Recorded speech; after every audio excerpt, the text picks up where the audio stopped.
தட்டை, சீடை, முறுக்கு, ரிப்பன் பக்கோடா, அதிரசம் என்ன வேணாலும் செய்யுங்க.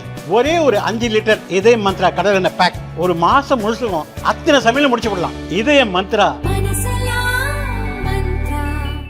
பணியின் போது இறந்த அரசு ஊழியர்களின் வாரிசுகளுக்கு கருணை அடிப்படையில் வேலை வழங்க கால நிர்ணயம் செய்வது குறித்து ஆய்வு செய்ய குழு அமைக்க வேண்டும் என்று 2023 செப்டம்பரில் ஹைகோர்ட் உத்தரவிட்டது. கருணை அடிப்படையில் வேலை கேட்பவர்களின் மாநில அளவிலான பட்டியலை தயாரிக்கும் சாத்தியக்கூறுகள் உள்ளதா என்று 3 மாதங்களில் அறிக்கை அளிக்கவும் அறிவுறுத்தியிருந்தது.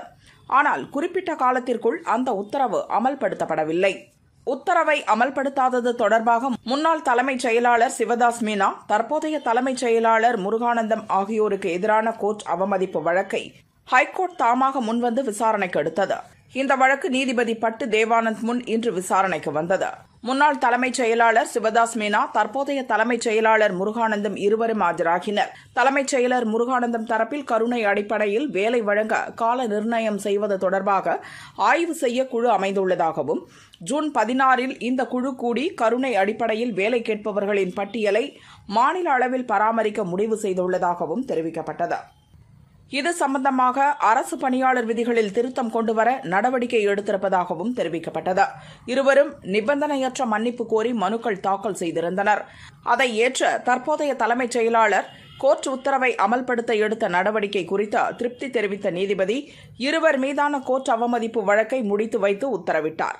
தலைமைச் செயலாளர்களுக்கு எதிராக கோர்ட் அவமதிப்பு வழக்கை விசாரணைக்கு எடுத்துக் கொண்டதில் இந்த கோர்ட்டுக்கு மகிழ்ச்சி இல்லை. மாறாக தர்ம சங்கடமான நிலையில் இருப்பதாகவும் நீதிபதி பட்டு தேவானந்த் குறிப்பிட்டார். கோர்ட் உத்தரவுகளை குறித்த காலத்தில் அமல்படுத்துமாறு அதிகாரிகளுக்கு உத்தரவிட்ட முன்னாள் தலைமைச் செயலாளர் சிவதாஸ் மீனா அதை மீறியிருப்பது துரதிருஷ்டவசமானது என்றும் நீதிபதி சுட்டிக்காட்டினார். கருணை அடிப்படையில் பணி நியமனம் வழங்குவது தொடர்பாக அரசு பணியாளர் விதிகளில் 2 வாரங்களில் திருத்தம் செய்ய வேண்டும் என்று உத்தரவிட்ட நீதிபதி அதன் நகலை 3 வாரங்களில் ஹைகோர்ட் நீதித்துறை பதிவாளரிடம் தாக்கல் செய்யவும் உத்தரவிட்டார்.